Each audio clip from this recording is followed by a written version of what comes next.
ప్రీమియర్లకు ముందు సీను నాకు ఒక ఆర్టికల్ పంపించాడు. ఓకేనా, నేను పేర్లు చెప్పదలుచుకోలేదు, బట్ సీనియర్ జర్నలిస్టుని నేను ఎప్పుడు పిలుస్తాను. ఓకేనా, article some what ever that digital paper article or something. Very well known company, well known journalist చేసాడు, నాకు తెలియదు అది ఎవరు రాశారు, కనుక్కుందాం. సినిమా రిలీజ్ కాలేదు, మనం ప్రమోషన్లు చేస్తున్నాం. సరదాగా ప్రమోషన్లో ఒకరికొకరు నవ్వుకుంటున్నాం కదా, ఏంటి నీ ప్రమోషన్లు నీ ఈవెంట్లు ఏంటని మేము అంటున్నాం కదా, అన్ని జనాలు సరదాగా చేసుకుంటూ వెళ్తున్నాం.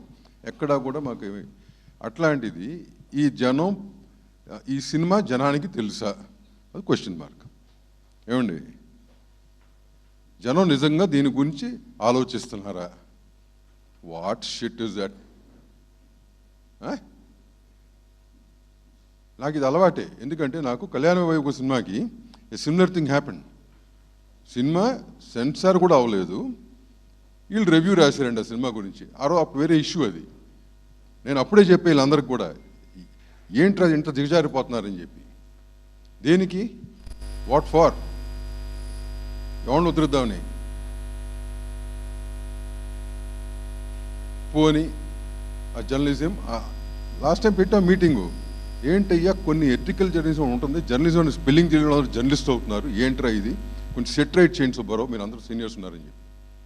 ఇదే what are you getting out of it? ఏమొస్తుంది?